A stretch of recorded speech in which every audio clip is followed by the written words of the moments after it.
একটা বিশ্বকাপ জয়ের জন্য এ প্রান্ত থেকে পৃথিবীর ও প্রান্তে হেঁটে চলা কি বা করারই ছিল। সোনার ওই পিণ্ডিটা ছাড়া যে রোজারিওর সোনার ছেলের শ্রেষ্ঠত্বকেই প্রশ্নবিদ্ধ করে রেখেছিলেন অনেকে। শোকেজ ভর্তি এত এত অ্যাওয়ার্ড, এত এত ট্রফি, তাতেও তাকে প্রতি মুহূর্তে শুলে চড়িয়ে রাখতেন নিন্দুকরা। শুধু কি নিন্দুক, সবচেয়ে আপন মানুষরাও তার সমালোচনা করতে বাদ রাখেননি। এমনকি বার্সেলোনার সতীর্থরাও তাকে নিয়ে হাসি তামাশা করতেন একটা সময়। এমনই এক বিস্ফোরক তথ্য জানিয়েছেন স্প্যানিশ বিশ্বজয়ী ফুটবলার ডেভিড ভিয়া। মেসির ক্লাব সতীর্থরাও একটা সময় বিশ্বকাপ না জেতার জন্য মেসিকে নিয়ে হাসি তামাশা করতেন বলে জানিয়েছেন তিনি। পুরো ঘটনাটা বলছি চলুন। এক টিস্যু পেপারে মহাকাব্যর গল্প রচনা করে খুঁটি গেড়েছিলেন স্পেনের কাতালুনিয়া রাজ্যে। সময়ের সঙ্গে যখন চ্যালেঞ্জ নেবার জন্য রণাঙ্গনে নামতে প্রস্তুত, তখনই পুরো পৃথিবীর প্রশ্ন ছিল একটাই, এই ছেলেটা তো বেড়েই উঠল স্পেনে, আর্জেন্টিনার জার্সিটা গায়ে চাপাবে তো? প্রশ্ন উঠাটাই তো স্বাভাবিক। ইউরোপের আইসি জীবন, স্প্যানিশ ফুটবল ফেডারেশনের লোভনীয় প্রস্তাব, এসব ছেড়ে অর্থনৈতিকভাবে জীর্ণ শীর্ণ হয়ে পড়া দেশের জার্সিতে মাঠে নামতে কে চাইবে বলুন তো? কেউ চাক আর নাই বা চাক, লিওনেল মেসি চেয়েছিলেন। তাতে পুরো পৃথিবী ছেলেটার কাঁধে বিশ্বজয়ের বোঝা চাপিয়ে দেন, যে বোঝার ভার বহন করতে মাত্র 19 বছর বয়সে বাভরিয়নদের দেশে গিয়ে হতাশা নিয়েই ফিরেছেন।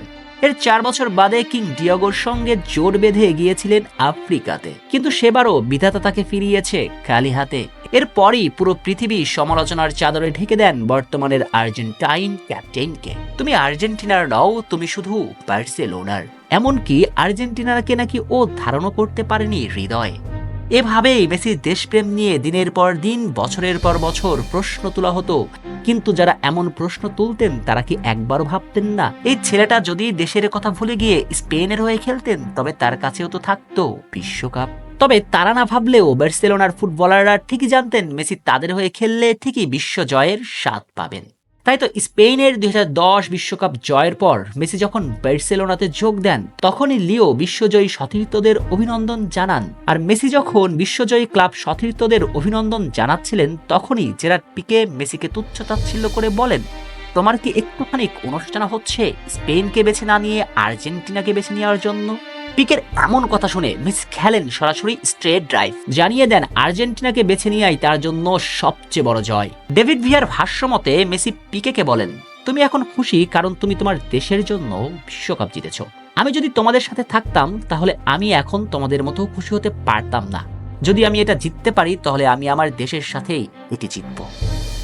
আর মেসি সেই দিন তার বলা কথাও রেখেছেন। অনেক কাঠখড় পেরিয়ে, অনেক পথ ডিঙিয়ে মেসি আজ বিশ্বজয়ী। সকল সমালোচনার জবাব লিও দিয়েছেন ওই পায়ের করসাজিতে। হ্যাঁ, লিও এমনই। লিও দেশকে ভালোবাসেন, লিও দেশের জন্য কথা রাখতে জানেন। শ্রাবণ অনিক, টিম স্পোর্টস।